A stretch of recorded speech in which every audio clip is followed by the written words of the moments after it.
ଏ କଥାଟା ବିଶ୍ୱାସ ହିଁ କରି ହଉନି। କାଲି ସନ୍ଧ୍ୟାବେଳେ ଏଭଳି ଏକ ନ୍ୟୁଜ ମିଳିବ ବୋଲି ମଣିଷ କେବେ ଭାବି ନଥିଲା ଏବଂ ଏଟା ଅତ୍ୟନ୍ତ ଦୁଃଖଦ ଘଟଣା ଏବଂ ଅପୂରଣୀୟ କ୍ଷତି ମୁଁ କହିବି। କାରଣ ହ୍ୟୁମାନ ସାଗର ଗୋଟେ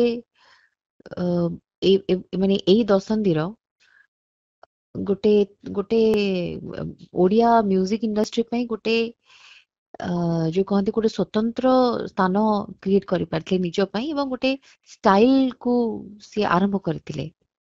ମାନେ ଗୋଟେ ଏରା ଯେମିତି ଥାଏ ନା, ସେ ହ୍ୟୁମାନ ସାଗର ଏରା ବୋଲି ଆମେ କହୁଥିଲୁ ବର୍ତ୍ତମାନ। ଏବଂ ତାଙ୍କ ପାଇଁ ଅନେକ କିଛି ନୂଆ କଳାକାର ସୃଷ୍ଟି ହେଇପାରିଥିଲେ, ତାଙ୍କଠୁ ଇନ୍ସପାୟାର ହେଇପାରିଥିଲେ ବହୁତ ଲୋକ।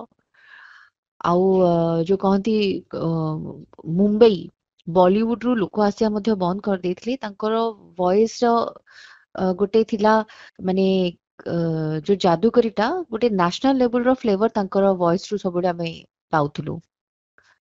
ତେଣୁ ଇଏ ସବୁ ଭିତରେ ଗୋଟେ ସବୁଠୁ ଦୁଃଖଦାୟକ ଘଟଣା ହଉଛି ଯେ ମାତ୍ର 35 ବର୍ଷ ବୟସ, ଯୋଉଟା କି କ୍ୟାରିୟର ଗୋଟେ ଆରମ୍ଭ ଆମେ କହିଦେଇ ପାରିବା।